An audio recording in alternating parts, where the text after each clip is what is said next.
ብርሃነ ዓለም ቅዱስ ጳውሎስ ለሮማውያን ሰዎች በጻፈው መልእክቱ ምዕራፍ 6 ቁጥር 5 ላይ ጀምረን ስንመለከት ሞቱን በሚመስል ሞት ከሱ ጋር ከተባበርን ትንሣኤውን በሚመስል ትንሣኤ ደግሞ ከእርሱ ጋር እንተባበራለን ብሎ ጽፎላቸዋል።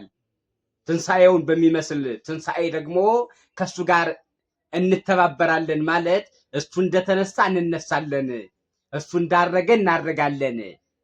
እርሱ የገባበትን መንግስት የሚመስል መንግስትን ይሰጠንና ለዘላለም በህይወት በህያውነት ከእርሱ ጋር እንኖራለን። ነገር ግን በህማሙ በሞቱ ልንተባበረው ይገባል። ልንተባበር ይገባል ማለት ምን ማለት ነው ካልከኝ፣ እርሱ የዋህ እንደሆነ እኛም የዋሃን መሆን አለብን። እሱ ትሁት እንደሆነ እኛም ትሁታን መሆን አለብን።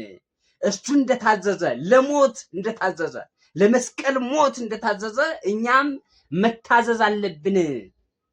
መታዘዝ አለብን። ለህግ መታዘዝ አለብን።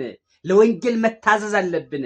ለእምነታችን ለሃይማኖታችን መታዘዝ መቻል አለብን። የሚታዘዝ ልብ ሊኖረን ይገባል።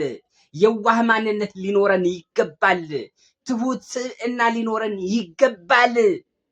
መተባበር ሞቱን በሚመስል ሞት እሱን መተባበር ማለት ይሄ ነው። መሞት ማለት ከትዕቢት መለየት ማለት ነው። ከኃጢአት መለየት ማለት ነው። ከበደል መለየት ማለት ነው። ከክህደት መለየት ማለት ነው። ካለማመን መውጣት፣ ከአመፀኝነት መውጣት መለየት ማለት ነው። እሱን በሞቱ መተባበር ማለት እሱን በህይወት መምሰል ማለት ነው። መምሰል ማለት ነው። እንደሱ መሰቀል ላይሆን ይችላል። እሱን መምሰል ማለት ነው። አባታችን እሱ ስለሆነ አባታችን መምሰል ማለት ነው። እንደርሱ ትሑታን መሆን ማለት ነው።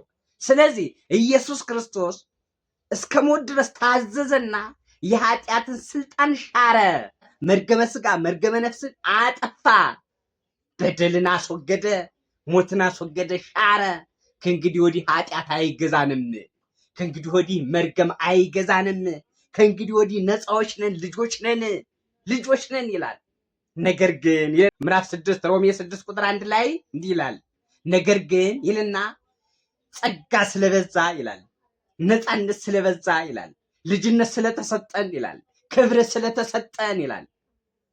ለኃጢአት መገዛት ራሳችን ለበደል ማስገዛት የለብንም።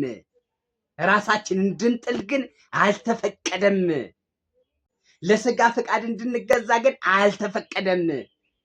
ለምን? ነፃዎች ነን። ከፍላጎት ውጭ ነን እኛ። ከስጋዊ ፍላጎት ውጭ ነን እኛ።